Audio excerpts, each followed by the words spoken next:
নমস্কার। একেবি টিভি আয়োজিত রবীন্দ্র যাপন, সেখানে আমি আছি। আমি কিঙ্কর নারায়ণ দত্ত। আপনাদের সবাইকে স্বাগত এবং শুভেচ্ছা জানাচ্ছি। রবীন্দ্র যাপন যে বিষয়টা, আমি স্পেশালি আমার ক্ষেত্রে বলছি যে ছোটোবেলা থেকেই লেখালেখির ব্যাপারটা আছে। তো লেখালেখির লিখতে হলে পড়তে হয়, সেটা কাকে পড়ব? প্রথমে রবীন্দ্রনাথ। আমি গান বাজনার সঙ্গে যুক্ত, একটু গান শুনবো, একটু গান গাইতেও ভালোবাসতাম। গান শিখিনি, গান গাইতেও ভালোবাসতাম। কার গান গাইব?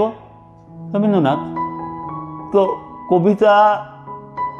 কবিতা বলবো রবীন্দ্রনাথ, গান করব রবীন্দ্রনাথ, ছবি আঁকবো, কোনো কবিতার বা ছড়ার লাইন শুনে শুনে ছবি আঁকবো, আমাদের ছোট নদী চলে বাঁকে বাঁকে, সেই ব্যাপারগুলি। আর সবচেয়ে বড় ব্যাপার হচ্ছে ছোটোবেলা থেকে কম্পিটিশান করা, যে সেই কম্পিটিশানটা আয়োজিত হতো প্রতি বছর একমাত্র রবীন্দ্র জন্মজয়ন্তীকে কেন্দ্র করে। সেটা ছবি আঁকাই হোক, বা বক্তৃতা কম্পিটিশানই হোক, বা সঙ্গীত নৃত্য, সব রবীন্দ্রনাথ। সুতরাং রবীন্দ্র যাপন আলাদা করে বলার কিছু বোধহয় নেই, তবু বলছি যেহেতু একটা অনুষ্ঠান হচ্ছে বা একটা প্রোগ্রাম হচ্ছে। কিন্তু অবচেতন মনেই আমরা রবীন্দ্রনাথকে জড়িয়ে থাকি। আমরা বাঙালিরা যারা একটু আধটু সংস্কৃতির সঙ্গে যুক্ত, বা প্যারেন্টসরা, মা বাবারা যাদের একটু গান টান শেখায় বা ছবি আঁকা শেখায় বা মিউজিক টাচে থাকে, ওদের রবীন্দ্রনাথ সঙ্গে নিয়ে চলতেই হবে। সেভাবে আমি আজও আছি এবং সেই রবীন্দ্রনাথকে নিয়ে আছি। প্রয়োজনে আরও কিছু রবীন্দ্রনাথকে আশ্রয় করে নিজস্ব কিছু ক্রিয়েশন করার চেষ্টা করি, রবীন্দ্রনাথকে আশ্রয় করে গান লেখার চেষ্টা করি, নাটক করার চেষ্টা করি। নাটকের কথা যখন উঠলই, আমার বিভিন্ন বিষয়ের মধ্যে আজও নাটকটা জুড়ে আছে অনেকটা, এবং সেই আশ্রয় রবীন্দ্রনাথ। আমি নাট্যরূপ বা নাটক লিখতেও পছন্দ করি, আর রবীন্দ্রনাথকে আশ্রয় করে যে নাটক লেখা, আমার এই মুহূর্তে মনে পড়ছে, আমি একটা যখন সময় পাই, রবীন্দ্র কবিতা বা রবীন্দ্র গল্পকে আশ্রয় করে আমি সংলাপ রচনা করতে থাকি, এবং সেটা আমার আমি মঞ্চে অভিনয় করি। তেমনি ধরুন, রবীন্দ্রনাথ ঠাকুরের যে গল্পগুচ্ছ থেকে মেঘ ও বৃষ্টি, যে একটা বিখ্যাত গল্প আছে, বেশ বড় গল্প, তার থেকে দুটো ক্যারেক্টার মেঘ ও বৃষ্টিকে নিয়ে মেঘ ও রোদ্দুর নাম দিয়ে আমি আমার রচিত সংলাপ রচনা করেছি, এবং সেটা এখনও মঞ্চে আমরা নিয়ে যাইনি, সামনে ইচ্ছা আছে। তারপর বিখ্যাত গল্প ঘাটের কথা, হৃদয় বিদারক গল্প ঘাটের কথা, আপনারা সবাই জানেন। কুসুম সন্ন্যাসীর গল্প, চোখে জল আসা গল্প, সেই কুসুম সন্ন্যাসীকে নিয়ে একটি সংলাপ, বেশি নয়, পারফরমেন্স করার জন্য 10 থেকে 12 মিনিট 3-4 পাতার মধ্যে আমি করেছি।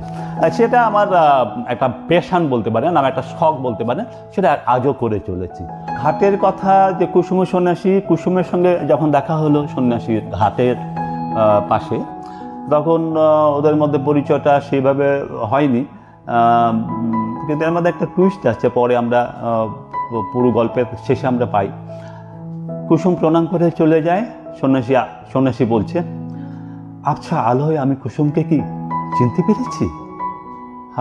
আজ আমি সন্ন্যাসী, বুক অব্দি দাঁড়িয়ে, পিঠ ছড়িয়ে গেছে জটায়, কিন্তু সেই কণ্ঠ আমাকে বিচলিত করেছে। না, আমি ধরা দেব না কিছুতেই।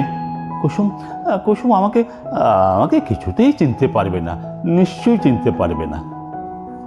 মেঘ, রোদ্দুর, মেঘ একটি ছেলের নাম এবং রোদ্দুর একটি মেয়ের নাম।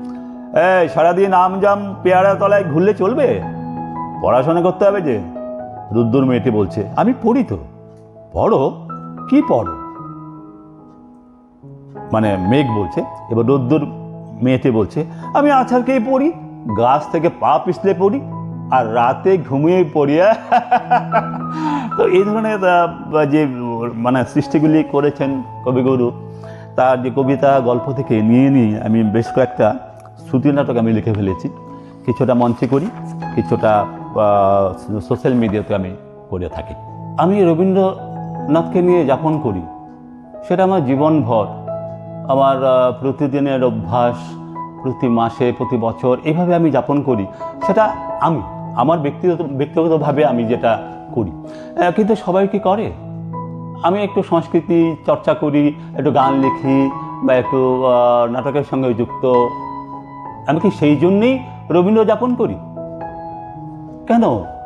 এগুলি না করলে কি রবীন্দ্র যাপন হয় না? অবশ্যই হয়, কারণ উনি ছিলেন মানবতার কবি। আমাদের দিন যাপনে রবীন্দ্রনাথ কতটা প্রাসঙ্গিক সেটা কিন্তু সবাইকে বুঝতে হবে। আমি সবাইকে আহ্বান জানাচ্ছি, আপনারা আরেকটু চেষ্টা করুন রবীন্দ্র সান্নিধ্যে চলে আসতে এবং রবীন্দ্র সাহিত্যের সঙ্গে, রবীন্দ্র গানের সঙ্গে, রবীন্দ্র নাটকের সঙ্গে জীবনযাপন করতে, যেটা আমরা বলি। তাহলে হয়তো ইন ট্রু সেন্স আপনারা যে কথাগুলি বলে থাকেন তার একটি প্র্যাকটিক্যাল একটা কাজ হয়ে যাবে, যে হ্যাঁ, আসলে সত্যি আমি রবীন্দ্র যাপন করছি।